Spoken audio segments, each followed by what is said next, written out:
kelompok 2 membahas bagaimana sejarah ilmu kalam pada masa Bani Umayyah.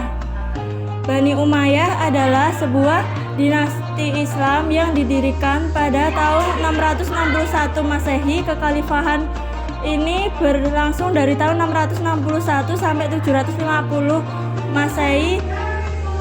Pendiri Bani Umayyah adalah Muawiyah bin Abu Sufyan bin Harbin Abdul Manaf yang menjadi khalifah atau pemimpin pertama Bani Umayyah.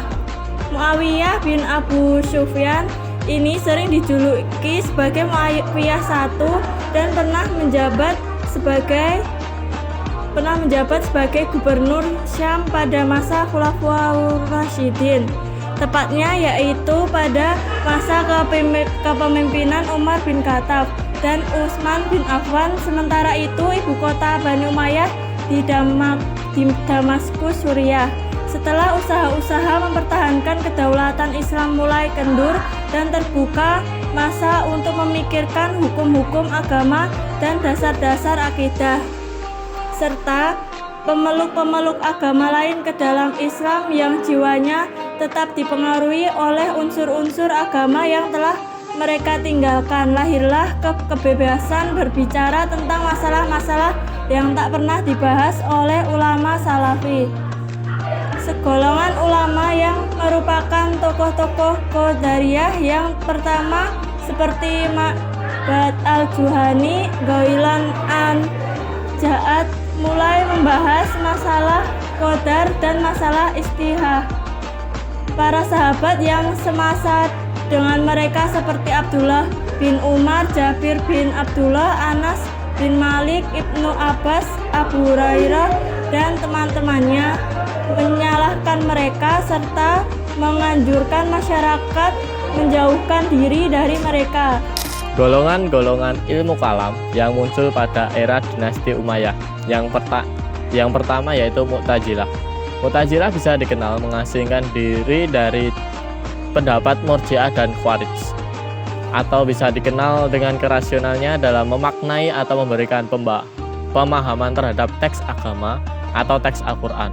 Mu'tazilah berpandangan mereka yang berbuat dosa besar bukan kafir, tetapi pula bukan mukmin atau posisi di antara dua posisi.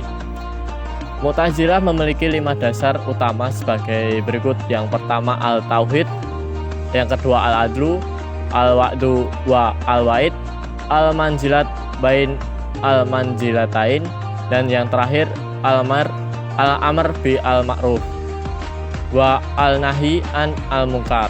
Golongan yang kedua yaitu Jabariyah. Menurut etimologis, kata Jabariyah berasal dari kata jabara, berarti pemaksaan atau aliran yang berpaham tidak adanya ikhtiar bagi manusia.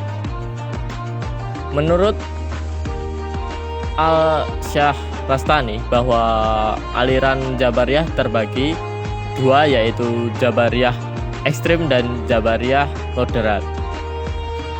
Golongan ilmu kalam yang ketiga yaitu Qadariyah. Qadariyah mempunyai 2 pengertian. Yang pertama berarti penentukan. Dari kata inilah diambil dari kata takdir, sesuatu yang telah ditentukan oleh Allah. Sedangkan yang kedua berarti kekuatan dan kekuasaan.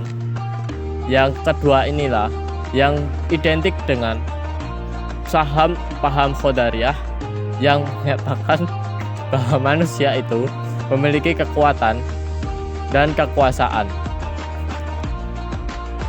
Memiliki kekuatan dan kekuasaan untuk menentukan nasibnya sendiri. Qadariyah bisa ditimbulkan pertama kali oleh seorang yang bernama Ma'bad al-Juhani. Peristiwa ilmu kalam yang terjadi pada masa dinasti Umayyah. Yang pertama adalah Perang Siffin. Pemerintahan Ali tidak diterima di Suriah, di mana pihak oposisi dipimpin oleh Muawiyah. Dari ibu kotanya di Damaskus, Utsman adalah kerabatnya dan sebagai kepala baru dinasti Umayyah. Tugasnya sebagai pemimpin bangsa Arab adalah membalaskan kematian Utsman. Ia didukung oleh suku-suku Mekah yang kaya dan orang-orang Arab Suriah yang menghargai pemerintahannya yang kuat dan bijaksana. Ali kemungkinan besar merasakan simpati atas posisi Muawiyah dan pada awalnya tidak mengambil langkah apapun terhadapnya. Peristiwa yang kedua adalah peristiwa tahkim. Pada situasi yang sudah terpojok, muncul politikus ulung yang sukar dicari tandingannya waktu itu, Amr bin As. Diplomat yang cukup terkenal di Semenanjung mencari jalan keluar dalam situasi sulit.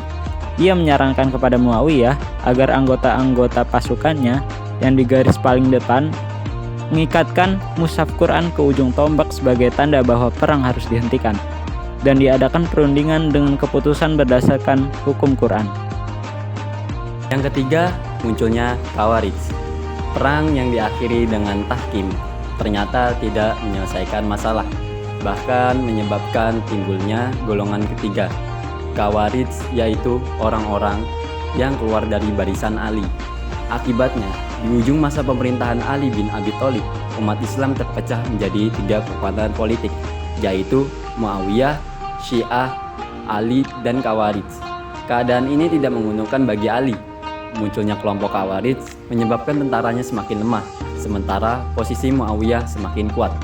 Yang keempat, implikasi pasca Perang Unta dan Siffin terhadap timbulnya aliran-aliran ilmu kalam, perang yang diakhiri dengan tahkim. Ini telah menyebabkan munculnya berbagai golongan, yaitu Muawiyah, Syiah, Ali, Khawarij, dan sahabat-sahabat yang netral. Dari peristiwa yang diakibatkan oleh perseteruan dalam bidang politik, akhirnya bergeser ke permasalahan teks-teks agama, tepatnya masalah teologi atau ilmu kalam. Kaum Khawarij memandang Ali telah berbuat salah dan telah berdosa dengan menerima arbitrase itu.